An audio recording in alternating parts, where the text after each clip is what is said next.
ජේසු පිහිටයි ඔබ සියලු දෙනාටම අද අපි කතා කරන්නට යන්නේ අපට තිබිය යුතු හොඳ පුරුදු වගයක්. රටක දියුණුවකට මේ සියලු දේ අපිට අවශ්‍ය වේ. ඔබ අදහන ආගම මොකක් වුණත් ඔබ සිටින පරිසරය මොකක් වුණත් මේ සියලු දේ අපට වැදගත් වෙයි. හැබැයි කිතුණුවන් ලෙස මේ තියෙන වැදගත්කම මේ කතා කරන වීඩියෝ එක ඇසුරෙන් ඔබට පසුව තේරෙවි. මේ කතා කරන්නට යන කරුණු දිහා පොඩ්ඩක් අවධානයෙන් සවන් දෙන්න.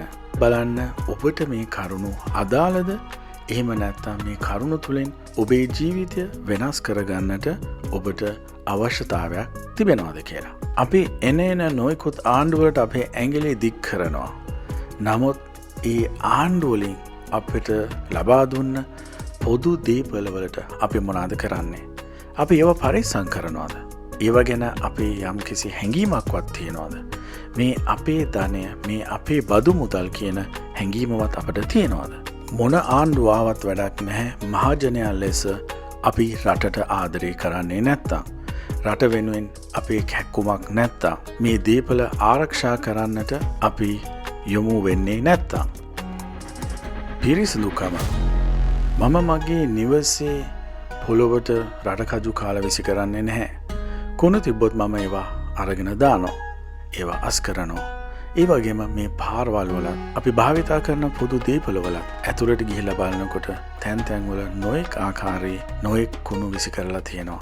ඇයි එහෙම අපි කරන්නේ? අපි රටට ආදරේ කිය බොරුවට පෙළපාලි ගිහිල්ලා වැඩක් නැහැ. බොරුවට කෑ ගහලා පෝස්ට් දාලා වැඩක් නැහැ. අපිට YouTube වල එහෙම නැත්නම් Facebook වල ඕන තරම් ඒ වගේ පිරිස් අපිට පේනවා. නමුත් මම පුද්ගලිකව හැටියට මගෙන් විය යුතු යුතුයකම මම රටට කළ යුතුයි. එවැනි කසල බිම දාන්න එපා. එවැනි කසල මේ පොදු දීපල ASCII දාන්න එපා. ඒව අරගෙන ගිහිල්ලා දැමිය යුතු තැන්වල දාන්න. නැත්තම් අපි කරන්නේ එන පරම්පරාවට හරිම අසාධාරණයක්. මෙතෙක් කල අපි දැන හෝ නොදනුවත්ව හෝ කරපු ඒ දීපල විනාශය, ඒ අපිරිසිදුකම දැන්වත් අපි නවත්තමු. මින් මත්තට එන පරම්පරාවට අපි දිහා බලලා ඒගොල්ලන්ට ජීවිතයට ප්‍රයෝජනයක් වෙන දෙයක් අපි කරමු. ඒ වෙනස අපි කළ යුතුමයි. අපිට අපේ කාර්යවත් හරියට කරන්න බැරුව එන නොයෙක් රජයන් වලට ඇඟිල්ල දික් කිරීම හරිම වැරදි. ඒ නිසා අපි පොදු දීපල පිරිසිදුව තියාගමු. මහා මාර්ග පිරිසිදුව තියාගමු.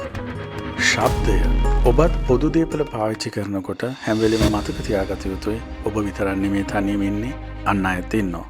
ඔබගේ දුරකථනය පාවිච්චි කරනකොට ශබ්දයෙන් කතා කරන්න එපා. ඒ වගේම වීඩියෝ එකක් මොකක් හරි බලනවා නම් ශබ්දයෙන් බලන්න එපා. ඒකට හෙඩ්ෆෝන් එකක් එහෙම නැත්නම් ඉයර්ෆෝන් එකක් වගේ දෙයක් භාවිතා කරන්න. මොකද ඔබගේ අසල්වැසියා ගැනත් හිතන්න. ඔබ තනියම නෙමෙයි සිටින්නේ. ඔබට පුළුවන් නම් පොතක් වගේ දෙයක් අරගෙන යන්න, යම් කිසි දෙයක් නිතරම කියවන්න. කියවන මනුෂයාගේ දැනුම නිරන්තරයෙන්ම වැඩි වෙනවා. යුරෝපයේ සහ දියුණු රටවල අපට නිරන්තරයෙන්ම දකින්න පුළුවන් දෙයක් තමයි මේ මනුෂ්‍යෝ වටපිට බල යනවට වඩා මේ මනුෂ්‍යෝ යම් කිසි දෙයක් කියවනවා. ඒ කාලෙනුත් ප්‍රයෝජනයක් ගන්නවා. ඔබ කියවන දේ පවා ඒ ස්ථානයේ තියලා යන්න එපා. ඔබ සමග අරගෙන යන්න. ඔබට එපා නම් ඒ අදාළ ස්ථානයට රැගෙන ගිහින් විසි කරන්න. අපේ රටට එන නොයෙක් පිට රැටියන්ටත් ඒ වෙනස තේරෙවි.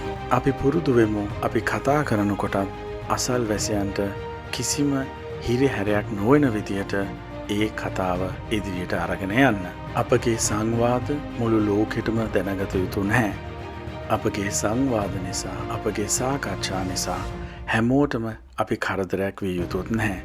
මේ පණිවිඩයත් අපි මතු පරම්පරාවට දෙමු. පාර හරහා මාරු වීම. ඔබ පාර හරහා මාරු වෙනකොට හැම වෙලේම zebra crossings බලලා එතනින් විතරක් පාර ක්‍රොස් කරන්න බලන්න. ඒ විතරක් නොවේ හැම වෙලේම ට්‍රැෆික් ෆිල්ටර්ස් වලට අවධානය යොමු කරන්න. කොළ පාට වැටුනේ නැත්නම් පාර ක්‍රොස් කරන්න එපා. ඒ වගේම ඔබ රියදුරෙක් නම් ඔබ අනිත් අය ගැනත් අවධානය යොමු කරන්න. මේ හැමෝම අපේ රටේ මිනිස්සු. කිසිම කෙනෙක්ට කරදරයක් කරනවාට කරදරයක් වීමට අපි කැමති නැහැ. ඒ නිසා ඒ මිනිස්සු ගැන අවධානය යොමු කරන්න. ඒකම අපි පදිකයන් ලෙස වාහනවලටද අවහිරයක් නොවන ලෙස තමයි අපි පාර මාරු කර යුත්තේ. ඒ පාරේ ඇවිදිනකොට ඒ වාහනයකට අපි හැප්පුණොත් අපි විතරක් නෙමේ අමාරුවේ වැටෙන්නේ. ඒ එළවන මනුෂ්‍යයත් අමාරුවේ වැටෙනවා.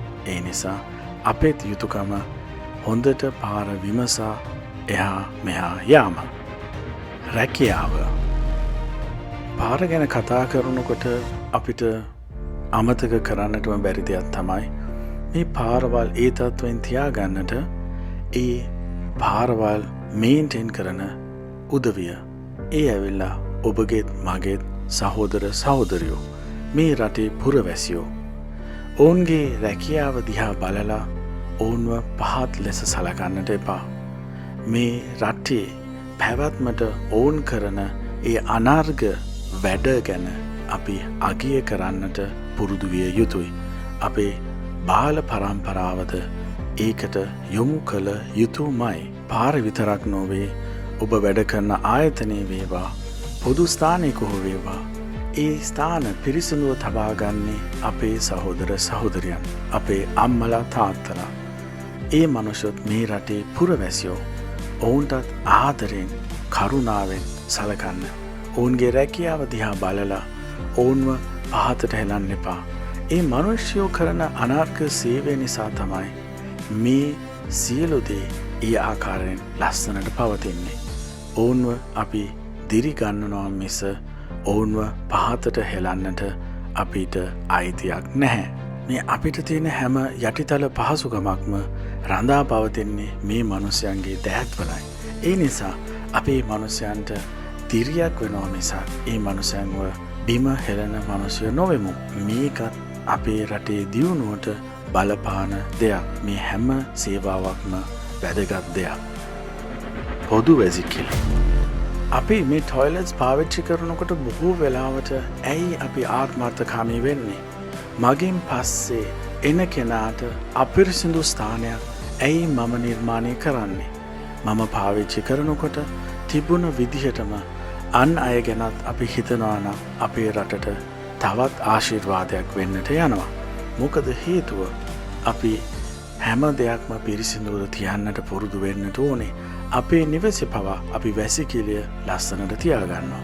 ඇයි එහෙනම් අපි ගමන් කරන දුම්රියේ මේ පොදු ස්ථානවල වැසිකිළිය අපි පිරිසිදුව තියන්නේ නැත්තේ? අපි ආත්මාර්ථකාමී නොවි ඒ විදියට ඒ ස්ථාන තියමු. දෑත් සේදීම. වැසිකිළි පාවිච්චි කිරීමෙන් පසුව අත පිරිසිදු කරගන්න එය අනිවාර්ය දෙයක්. වැසිකිළියට යන කිසිම කෙනෙක්ට මේ දේ අමතක වෙන්නට බෑ.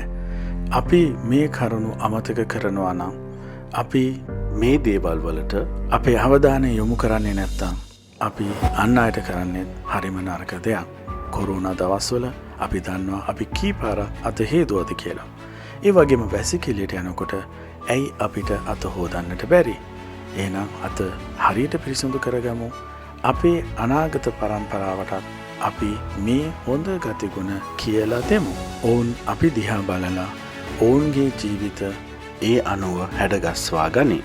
බාල පරම්පරාව වෙනස් වෙනකොට මුළු රටම වෙනස් වේවි. අන් අයට දොර ඇර තැබීම. ඔබ යම්කිසි ස්ථානයකින් එළියට එනකොට හැම වෙලෙම බලන්න තව කවුරුහරි පිටිපස්සෙන් එනවද? එහෙම නැත්නම් කෙනෙක් ඇතුල් වෙන්න බලාගෙන ඉන්නවද කියලා. එවැනි අවස්ථාවකදී කෙලින්ම කඩාගෙන ඇතුල් වෙන්න එපා. අනිත් මනුෂ්‍යයා දිහා බලන්න. තව කවුරුහරි ඇතුල් වෙන්න ඉන්නවද? ඒ මනුස්සයාට දොර විවෘත කර තබන්න. කවුරුත් නැත්තම් පමණක් දොරෙන් ඇතුල් වෙලා ඒ දොර වහන්න. හැම වෙලෙම බලන්න තව කවුරු හරි ඒ දොරෙන් ඇතුල් වෙන්නට ඉන්නවද කියලා. තව කවුරු හරි එළියට එන්න ඉන්නවද කියලා. ඒ මනුෂ්‍යයන්ට ඉඩ දෙන්න. මෙවැනි ක්‍රියා තුළින් අන් අය ගැන අපි දක්වන සැලකිල්ලද ඒ වගේම දියුණු සමාජයක මානසික තත්ත්වයද පිටින් බලන කෙනෙකුට පෙනෙනවා. සිනහව. අපි පුරුදු වෙමු හැම මනුෂ්‍යෙක් දිහාම පොඩි හිනාවකින් බලන්න. සමහරක් මිනිස්සු දිහා නම් අපිට එකපාරක් බැලුවොත් ආයෙ වතාවක් බලන්න හිතෙන්නේ නැහැ. ඒගොල්ලන්ගේ මොනවා හරියට මේ හිනාවක් කියන්නේ සල්ලි වලට දෙන්න වෙන දෙයක් වගේ. කිසිම හිනාවක් නැහැ. ඔරෝ ගත්ත ගමන්ම තමයි ඉන්නේ. මේක එච්චරම හොඳ දෙයක් නෙමෙයි. තමුන් ඇතුලේ යම් කිසි කේන්තියක් තියෙනවා නම් තමුන්ටම ඒ දේ බලපාන බව අපි තේරුම් ගන්නට ඕනේ. රටක් දියුණු කරන්න කතා කරන අපි කෙනෙක් අපි දෙස බලලා hina වුණාම ඒ කෙනාට hinaවෙන් අපිට සංග්‍රහ කරන්න බැරි නම් මේ රටට තව මිනිස්සු එයිද? එහෙම නැත්නම් මේ රට ගැන කතා කරන්න මිනිස්සු කොහොමද? ඒ නිසා ඔරෝගෙන බුම්මගෙන ඉන්න එපා. මිනිහෙක් hina වෙනකම් බලාගෙන ඉන්න එපා. කෙනෙක් දැක්කම hinaවකින් ඒ මොනසයාගේ දවස ලස්සන කරන්න. ඒකට ඔයාට සත පහක්වත් යන්නේ නැහැ. ඔබත් මමත් හැමදාම ජීවත් වෙන්නේ නැහැ. ටික කාලයයි. අනිත් එක ඒ රට තුළ අපි දියුණුවකට යනවා නම් අපි මූණ පුම්මගෙන ඔරෝගෙන ඒ ගමන යන්නට බෑ. සමගියෙන් සාමයෙන් සතුටෙන් තමයි ඒ ගමන යන්නට ඕනේ. එය මේ පුංචි පරම්පරාවත් බලලා ඒ විදියට පුරුදු වේවි. අන් අයට කරන උදව් විශේෂයෙන්ම වැඩිහිටියෙක් අම්මා කෙනෙක් තාත්තා කෙනෙක් ඔවුන්ට උදව්වක් අවශ්‍ය නම් එහෙම නැත්නම් ඇවිදින්නට අමාරු යම් කිසි කෙනෙක්ට උදව්වක් අවශ්‍ය නම් ඒ උදව්ව කරන්නට පසුබට වෙන්න එපා. අපි ජාතියක් හැටියට එකිනෙකාට උදව් කරන්නට පුරුදු වෙමු. මේ මහලු වයසට පත් වෙලා සිටින අපේ අම්මලා තාත්තලා මේ සමාජ වෙනුවෙන් මහත් කාර්යභාරයක් කෙරුවා. ඒවා අමතක කරන්න නරකයි. ඒගොල්ලොන්ගේ අඩුපාඩු ඇති. නමුත් එවැනි අයට අපි අනුකම්පා කරලා පාරකදී වුණත් දැක්කම අහක බලාගෙන යන්නට එපා. ඒගොල්ලන්ට උදව්වක් වෙන්න. උදව් කරන්නට අමතක කරන්නට එපා. අපි අපේ දරුවන්ට මතක් කර දෙමු. අපි සියලු දෙනාම දවසක මේ වැනි අවස්ථාවකට පත්වෙන බවත් අපිට සමාජයේ අන් අය නැතුව ජීවත් වෙන්නට අපහසු බවත්. මේ අපි කතා කරන දේවල් ලොකු දේවල් නෙමේ. මේවා සියලු දෙනාටම කළ හැකි යහපත් දේවල්. කෙනෙකුව සිනාවකින් පණගන්වන්නට ඔහුගේ ඇයගේ දවස රසවත් කරන්නට ඔබට සත පහක්වත් වියදම් වෙන්නේ නැහැ. ඒ වගේම අපි බොහෝ අවස්ථාවලදී අමතක කරන දෙයක් තමයි පාරක ගමන් කරන අවස්ථාවේදී යම් කිසි කෙනෙක් අපට ඉඩ දුන්නොත් ඒ මනුස්සයාට ස්තුති කියන්න. thank you කියලා කියන්න. කෙනෙක්ට ස්තුති කියලා කියන්න අපට කිසිම මුදලක් වැය වෙන්නේ නැහැ. ඇයි අපි පුරුදු වෙන්නේ නැත්තේ? කට ඇරලා ගොඩාක් ස්තුති එහෙම නැත්නම් thank you very much කියලා කෙනෙක්ට කියන්න. කලින් කතා කරපු දේවලදී කෙනෙක් උදව් වුණොත් දොරක් ඇරියොත් හැම වෙලෙම ස්තුති කරන්න. එය අපේ යහපත් කල්කිරියාව අපේ යහපත් සමාජ මට්ටමත් අපි අන් අයට පෙන්වන අවස්ථාවක් වෙනවා. රම්මාල දාන්නට ඕනේ, මුදු දාන්නට ඕනේ නැහැ. ගණන් වස්ත්‍ර අපිට අවශ්‍ය නැහැ. අපේ ක්‍රියාව තුළින් අන් අයට අපි කවුද කියලා තේරුම් යනවා. අන් අයට ගරු කිරීම. ඔබගේ වැඩ කරන ස්ථානයේ ඔබගේ ලොක්කට එම නැත්නම් බොස්ට ඔබ ගරු කරන්න. ඔහු එක්ක සටන් කරන්නට යන්නට එපා. ඔහු කියන දේට සවන් දීලා ඒ කරන්න කියන රාජකාරිය ඔබගේ ඩියුටි එක ඇතුලේ ඒ රාමුව ඇතුලේ කරන්න තියෙන දේ යහපත්ව අවංකව කරන්න. ඒ ආයතනයටත් ඔබටත් ඒ යහපතක් වේවි. මේ වීඩියෝ එක බලන ඔබ ආයතනයක ප්‍රධානියෙක් නම් ඔබගේ සේවකයන්ට යහපත්සේ සලකන්න. ඔවුන්ද මේ රටේ පුරවැසියෝ. ඒ විතරක් නොවේ ඔබගේ ආයතනය පවත්වාගෙන යන්නට ඔබට උපකාර කරන පිරිස. ඒ ඔබගේම සෙනග ඔබේ ආයතනයේ අය. ඒගොල්ලොන්ව රැක ගැනීම ඔබේ වගකීමයි. අන් සතු දේ ලබා ගැනීම. ඔබට අයිති නැති කිසිම දෙයක් මොනම අවස්ථාවකවත් ගන්නට යන්නට එපා. බිම වැටලා තිබුණත් එහෙම නැත්නම් මේසක අමතක වෙලා තිබුණත් දුරකථනයක් වේවා කෙනෙක්ගේ මුදල් පසුම්බියක් වේවා ඒවා ගන්නට යන්නට එපා. එය හොඳ සමාජයක ගතිගුණ නම් නොවේ. ඔබ හොරෙක් නම් ඔබගේ දරුවන්ට ඔබ මොකද්ද දෙන පණිවිඩය? ඒ දේ ළඟම තියෙන පොලිස් ස්ථානයකට බාර දෙන්න. ඔබටත් මටත් අයිති නැති දේ අපට අයිතිම නැහැ. ඒ නිසා කිසිම ආකාරයකින් කිසිම කෙනෙක්ගේ දෙයක් පොඩි දෙයක් හෝ වේවා ගන්නට උත්සාහ කරන්නට එපා. ඔබ සතු යමක් නැතුණාම ඔබට දැනෙන දුක වගේම තමයි ඒ දී නැති වුණ කෙනාට දැනෙන්නේ. ඒ නිසා ඒ දේ ඔබගේ නොවේ නම් කොහෙත්ම ගන්නට එපා. එය ඒ අයිති කෙනාට ලැබෙන්න සලස්වන්න. ඔබත් මමත් දායක විය යුත්තේ හොර සමාජයක් හදන්නට නොවේ යහපත් ධර්මිෂ්ඨ සමාජයක් හදන්නට. බීමත්කම ඔබ මත්පැන් පානය කරලා නම් සිටින්නේ කිසිම විටක වාහනයට ගොඩ වෙන්නට එපා. වාහනය එලවන්නට උත්සාහ කරන්නට එපා. ඔබ ඒ අවස්ථාවේදී ඒ ගැන වැඩි සැලකිල්ලක් දැක්ුවේ නැති වුණාට මේ ඔබ කරන්නේ ඔබේ ජීවිතයත් අන් අයගේ ජීවිතත් අනතුරට පත් කිරීම. දරුවන්ට දෙමව්පියන් නැති වෙනත් දෙමව්පියන්ට දරුවන් නැති වෙනත් සමාජයකට ඉඩ තියන්නට එපා. ඒකට දායකත්වයක් දක්වන්නට එපා. වේගය ලංකාවේ ගොඩක් අනතුරුවලට හේතුව නොසැලකිලිමත්කම සහ වේගයෙන් රිය පැදවීමයි. ඇයි මේ පොඩි වෙලාවක් ඉතුරු කරගන්නට ජීවිත අවදානමකට පත් කරමින් වේගයෙන් වාහන පදවන්නේ. මාර්ග සලකුණු කඩ කරමින් අන් අයගේ ජීවිත අවදානමකට පත් කරමින් ඔබ මේ කරන දේ හරිද කියා ඔබම විමසන්න. ඔබ පෞද්ගලික බස් රථ රියදුරෙක් වෙන්නට පුළුවන්. පෞද්ගලිකව වාහනයක් එලවන කෙනෙකු වෙන්නට පුළුවන්. ඒ කවුරු වුණත් කිසිම කෙනෙකුගේ ජීවිතයකට අනතුරක් කරන්නට අපි ඉඩ තැබිය යුතු නැහැ. අපේ වගකීම අපේ සමාජය ආරක්ෂා කිරීම නිසා සමාජයට තර්ජනයක් වීම නොවේ. ඔබ ලාංකිකයෙක් නම් ඔබ රටට ආදරය කරන පුරවැසියෙක් නම් ඔබගේ ලාංකික භාවය මේ කතා කරපු හැම කරුණක් තුළින්ම ඔබට පෙන්වන්නට පුළුවන්. ඒ කරුණු ඔබ මග හරිනවා නම් ඔබෙන් රටට විය යුතු ඔබේ වගකීම ඔබ පැහැර හැරලයි තියෙන්නේ. යහපත් සමාජයකට අපි සියලු දෙනාම දායක වෙමු. දුරකථන භාවිතය වාහන ධාවනය කරද්දී කෙටි පණිවිඩ එහෙම නැත්නම් SMS එහෙම නැත්නම් text messages ඔබ කෙනෙකුට යවනවා නම් දුරකථන ඇමතුම් ගන්නවා නම් එතනිනුත් ඔබ කරන්නේ මුළු සමාජයටම අසාධාරණයක්. ඔබගේ වාහනය නවත්තා ඊට පස්සෙ කෙනෙකු එක්ක කතා කරන්න. ඔබට hand free bluetooth gadget එකක් තියෙනවා නම් ඒක පාවිච්චි කරන්න. එහෙම නැත්නම් වාහනය තුලම ඔබගේ දුරකථනය සම්බන්ධ කරගැනීමේ හැකියාවක් තිබෙනවා නම් ඒ මෙතඩ් එක පාවිච්චි කරන්න. කනේ ෆෝන් එක තියාගෙන එහෙම නැත්නම් එළවන ගමන් SMS කර කාගේවත් ජීවිත මරණයට පත් කරන්නට එපා. ඒ නිසා මේ සියලු දේ ගැන හිතන්න. අපි ලාංකිකයෝ නම් මේ රටට අපෙන් විය යුතු දේ අපි සිතා බලමු.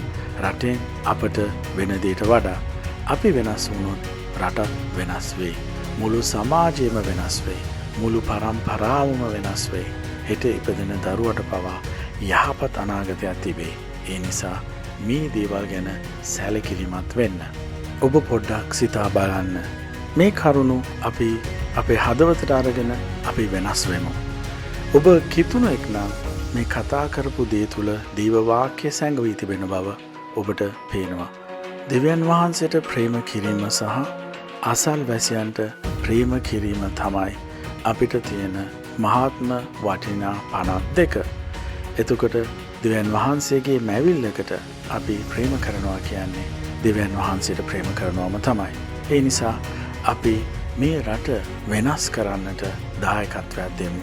ඔබගේත් මගේත් දායකත්වය අපි සියලු දෙනාටම අනිවාර්යෙන් මේ රටට දිය යුතුව තිබෙනවා.